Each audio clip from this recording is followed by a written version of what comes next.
আসসালামু আলাইকুম দর্শক, স্বাগত জানাচ্ছি নতুন আরও একটি এপিসোড দেখার জন্য।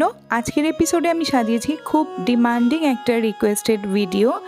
আর সবচেয়ে বড় কথা, সবচেয়ে মজাদার, এই সিজনে কিভাবে আমরা খুবই সহজে হাইন্স কেচাপের চেয়েও মজার একটা টমেটো সস আপনাদের বাসায় তৈরি করে দেখাতে পারবো।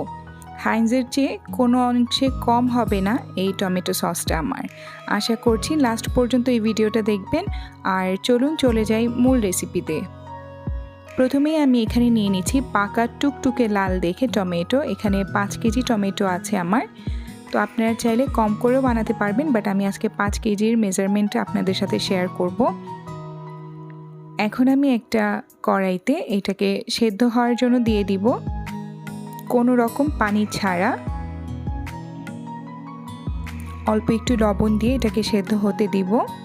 এরপর আমি দিয়ে দিচ্ছি 2টা দারচিনি আর 4-5টা লং।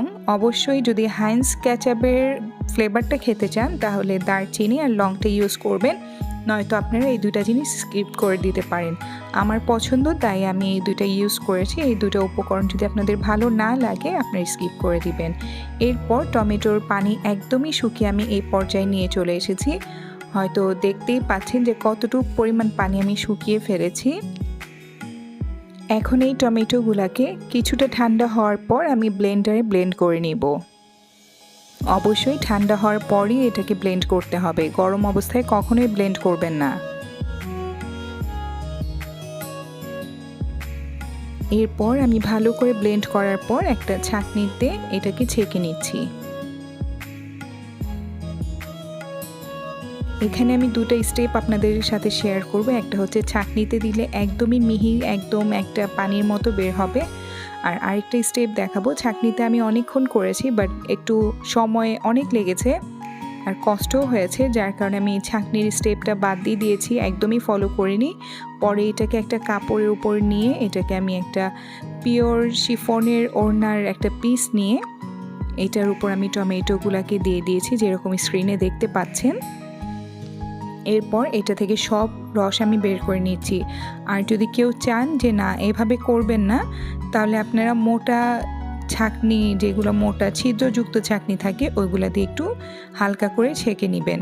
তাহলে দেখতে পারবেন যে অনেকটুকু উপরে আঁশ বের হয়েছে টমেটোর, আর যেগুলো সলিড যে পানিগুলা আর যে পিউরেগুলো ওইগুলো আলাদা হয়ে গিয়েছে।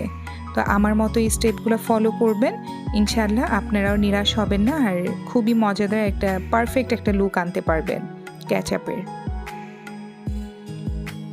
দেখতেই পাচ্ছেন আমি কিভাবে করে নিচ্ছি চিপে চিপে।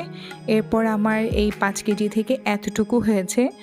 দেখতে হয়তো বা লাগবে যে 5 কেজি, বাট এখান থেকে একদমই কম বের হয়েছে, কারণ আমি ঘন করে নিয়েছি এটাকে, আর কেচাপ সাধারণত ঘনই হয়। এরপর আমি একটা ফ্রাইং প্যান নিয়ে নিব, এটার উপর আমি সবগুলো এখন ঢেলে দিচ্ছি আমার টমেটো কেচাপ। এটা চুলায় দেওয়ার সাথে সাথেই ফোটা শুরু করবে, তো চুলার আঁচ একদমই কম লোতে রেখে আপনাদের বাকি উপকরণগুলো দিতে হবে। কথা বলতে বলতে দিয়ে দিয়েছি 2 চা চামচ পরিমাণ মরিচের গুঁড়া। এরপর আমি কিছুটা ঢেকে দিচ্ছি, কারণ ছিটা অনেক দূরেই চলে আসছে টমেটোর। এরপর আমি দিয়ে দিব লবণ, এটা টেস্ট অনুযায়ী লবণটা ইউজ করতে হবে। এখানে 1 চা চামচ লবণ, আর দিয়ে দিচ্ছি 2 কাপ পরিমাণ চিনি। এখানে 5 কেজিতে আরও কিছুটা লাগবে, আমি পরে অ্যাড করে দিব। এখন আপাতত 2 কাপ চিনি অ্যাড করে দিয়েছি। এখন একটা উইক্সের সাহায্যে ভালো মতো মিশিয়ে নিব। আমি পুরো প্রসেসটাতে উইক্সই ইউজ করেছি। যখন নাড়া দিয়েছি তখন আমার গায়ে একটু ছেটা আসেনি, এই উইক্সের কারণে। এই টিপসটা আপনারাও ফলো করবেন, কারণ উইক্সটা সব জায়গায় একই সমানভাবে নাড়াচাড়া করতে পারে, যার কারণে ছিটাটা আমার আসেনি। এরপর আমি আরও 1 কাপ চিনি এখানে অ্যাড করেছি। মোট 3 কাপ চিনি আমার অ্যাড করতে হয়েছে। আর যখন ঢাকনা খুলেছি অবশ্যই চুলার ফ্লেমটা একদমই লো রেখে তারপর আমি ঢাকনাটা খুলেছি। এখন আমি চুলার আঁচটাকে বাড়িয়ে দেখাচ্ছি যে কি পরিমাণ ফোটা ফুটতেছে এই টমেটোর পিউরেগুলা। মাঝে মাঝে একটু হাতল দিয়ে ঘুরিয়ে ঘুরিয়ে নাড়া দিয়ে দিচ্ছি, যেন পুড়ে না যায়, এটাকে খেয়াল রাখতে হবে। যেমনটা আমি করছি, স্ক্রিনে হয়তো দেখতে পাচ্ছেন। কিছুক্ষণ পর এখানে 2 টেবিল চামচ পরিমাণ কর্নফ্লাওয়ার আর 1 কাপ পানিতে আমি গুলিয়ে নিচ্ছি। এই কর্নফ্লাওয়ারটা না দিলেও চলতো, বাট দিয়েছি যেন পানিটা আমার না ছাড়ে, এটার জন্য কর্নফ্লাওয়ারটা ইউজ করা। এখন এই কর্নফ্লাওয়ারটা দিয়েও ভালো করে মিশিয়ে নিতে হবে। আমার টমেটো সস এখনও হয়তোবা দেখতে পাচ্ছেন প্রচুর পরিমাণে ঘন, এটাকে পাতলা করার জন্য আমি 1 কাপ পানি দিয়েছি। আর আপনাদের টমেটো কেচাপ যদি পাতলা হয় ওই ক্ষেত্রে পানিটা হাফ কাপ নিয়ে 2 টেবিল চামচ পরিমাণ কর্নফ্লাওয়ার গুলিয়ে দিবেন।